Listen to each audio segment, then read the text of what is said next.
kalusyang, habang hinihintay natin si Tita Mars, magkakape muna tayo ngayon. Titingnan ko lang kung may mainit na tubig dito. Kasi dito talaga napakasarap tayo ng kape. Kasi malamig dito, mahangin, at saka iwas chismis, iwas marites mga, diba? So, samahan niyo ko magkape mga kalusyang. So, ayan mga kalusyang, ika nga, ang kape kapag libre, masarap. So, ayan, kape tayo mga kalusyang.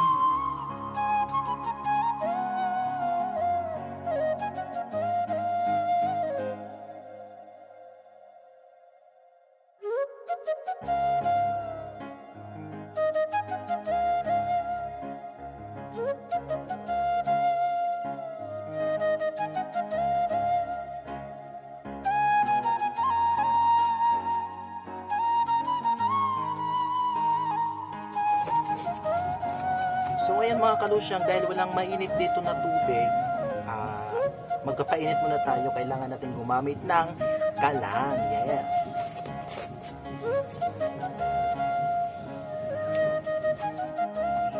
So ayan mga kalusyang, dahil wala talaga, gagamit tayo dito para magpainit tayo ng tubig.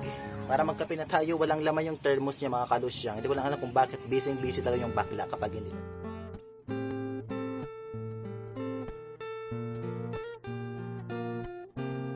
Para laso. Oo nga. Ano mo tapos laso? Sito camera. Ano kalaki, Bi? Ang tagosan sa tuna. Sir, tuna liwan. Tuna. Century. Century tuna. Tuna. Dahil ito pala man sa sandil. Ang yan. Ano na problema tayo?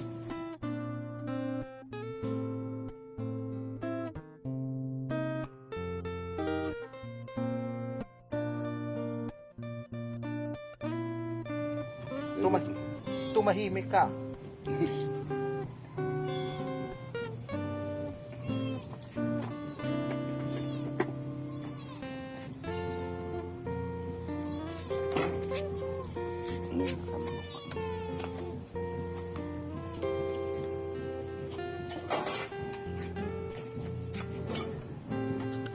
Parang may yung sarap pansit.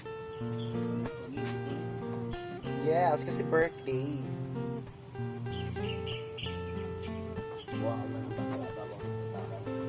Mga ni. Dito lang ang karakuan, tema. Yes, gidra may kinakato talaga, may sarang mga imbet mga churba. Happy birthday to you, Charis.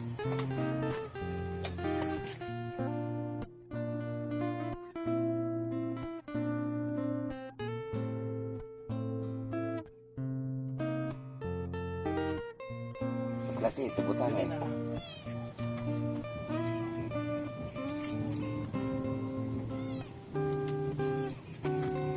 Dinaro man ito, di ba ito nakaon sa luto? Di pala din maburoy, kaya kaya mo lang ka dito eh. Ito sa'yo, paghugos niya, paghusan tiyan, patay. Ito na sila yung sulit ko. Wala na pag... Wala ako na nakaulak o pag-aagaw. Hindi na po patay.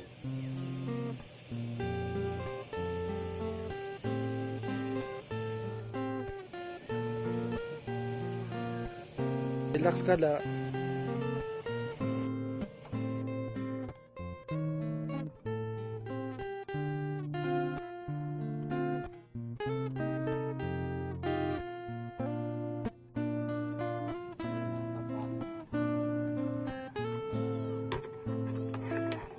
Basta talaga daw ang laso, mabaso, ang laso, nag-ibang kulog.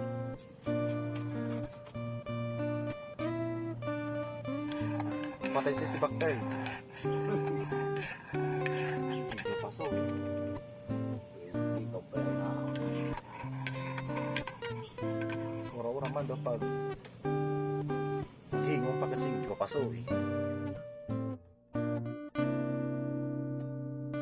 Sarap.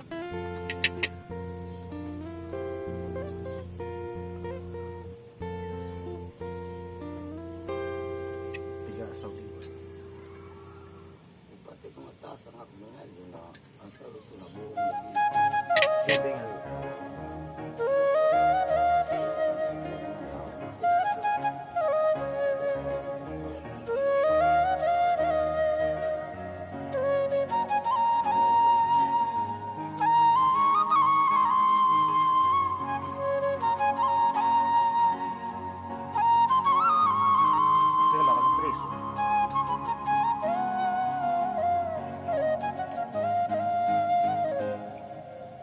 Bisang naulit sa bali mga alas 12 na. Alas 11, pag in-upload lang.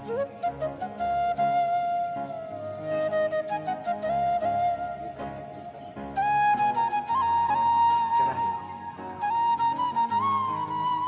Kung si Jess pa mga batlag, gago sa Palawan. Gamak na ko, hindi mo yung sinigit pag-vlog, ako na sweldo pa na. Pero sa sweldo, nakapalit na siya ko sa rin ng restaurant. Pero restaurant ito, parang balay na. Ang kanya, lipot ka to, parang baga, kaya hindi maktipak. Ligo asa. Parang malaki.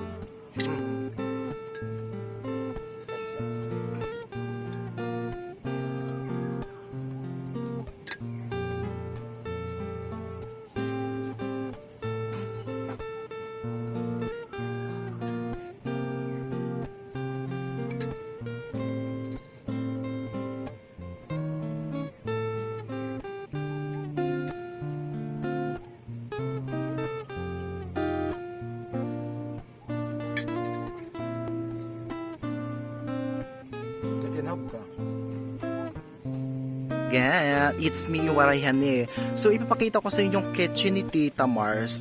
Sa mga nag-view dito sa aking vlog, pinapakita ko lang po yung kalagayan ng bahay ni Tita Mars ngayon. Kasi baka naman merong tumulong dyan na mabubuting puso na handang tumulong at dumamay kay Tita Mars para mapaayos at matapos ang bahay niya. Kasi pag gabi dito nakakatakot talaga mga kalusyang, grabe. Kasi kahit nag-i-stay ako dito ng one night lang, kasi minsan gumagawa kami dito ng content pag pagod dito kami natulog, talagang hindi napaka-safe. Kasi talaga kahit saan ka talaga dito, pwedeng makapasok yung tao. 'Di ba? So ipakita ko sa inyo. Tuloy po, Charis. So ayan, ito yung bahay niya sa loob. Yan, ganoon. Ito yung bintana niya na dalawa. Tapos wow, siya, may cortina. So may, at mga kalusyang talaga may chandelier pa siya dito. Ayun oh, wow, 'di ba? Kakaiba. So ayan. At ito yung kwarto niya mga kalusyang. Dito siya natutulog sa part na ito. Yan. Tapos doon sa part na yan, pag umuulan talagang nababasa talaga siya mga kalusyang. Ito yung yan dito. Kahit saan talaga dito tumutulo talaga eh. Yan, napakaliit lang. Dati na ba doon sa part na yan, lagay niya yung mga damit, mga kalusyang yan. At saka sa taas na, yan, diyan pumapasok talaga yung tubig talaga pag malakas na yung ulan. At nababasa talaga ang part talaga dito. Yan. Hindi siya nakakatulog. Kapag hindi siya nakapagtulog na, nagtatransfer siya ng matulog dito sa part. So dito siya natutulog na, pero napakaliit talaga ng tutulugan niya. Lalampas na yung paa niya dito sa may apakan. Yan. Lampas. Tapos dito sa part na ito, yan, pintuan agad, napakalaking pintuan. Tapos yung nagsisilbi niyang takip dito ay yung cortina na ito. 'Di ba?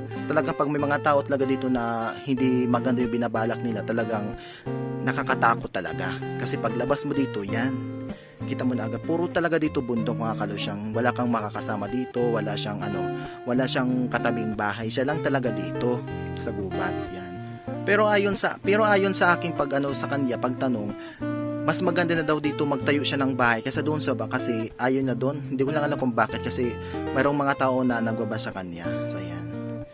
Hindi niya alam kasi mga kalusyang na yung bahay niya ay kinukunan ko ng content. Kasi para ma-surprise naman siya, in case na mayroong tumulong, hindi ko ibibigay sa kanya yung pera. Ibibili ko lang po ng mga materyales na para maitayo agad yung bahay. Kasi pag ibinigay ko lahat ng pera, hindi ko lang alam kung saan niya naman niya gagamitin. 'Di ba? Alam naman niyo kung anong kalagayan Tita Mars. So ayan, napakahirap talaga dito ng pagkain niya. So ayan mga kalusyang, so ang sunod naman natin na titingnan yung bigasan niya, kung talagang may bigas pa siya.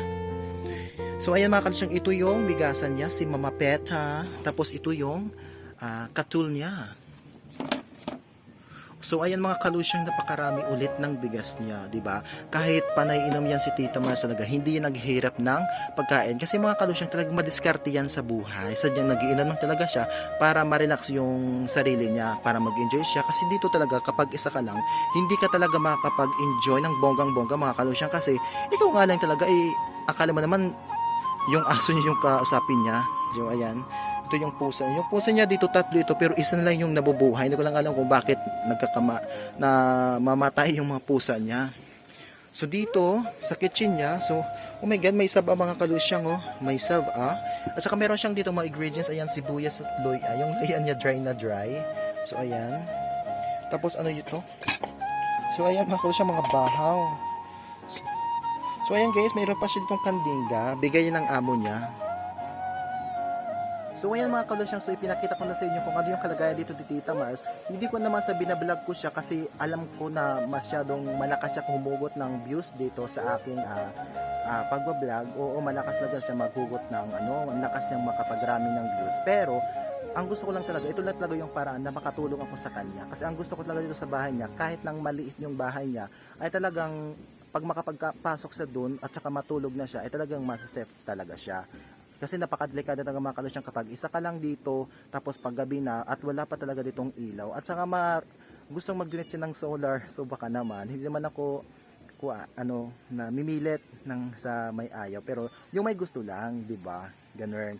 Baka naman, do, 'di ba? Ito dito, yan. Diyan, nakikita niyo sa likuran ko, yun yung bahay niya. Yung labas ng bahay, hindi yung bahay niya paulit-ulit tayo, natural bahay niya to, ganun. Oh my god mga kalusyang, dahil bisita tayo ngayon ni Tita Mars, so ang partner nito ay magkakape muna tayo habang wala siya dito kasi nandun siya sa bahay ng amo niya kasi yung linabahan niya kasi naglalaba siya ng mga damit, kailangan niya ng tanggalin doon sa sinampayan at saka tutupiin na niya, ang hirap magtagalog kasi umuulan dito kunti.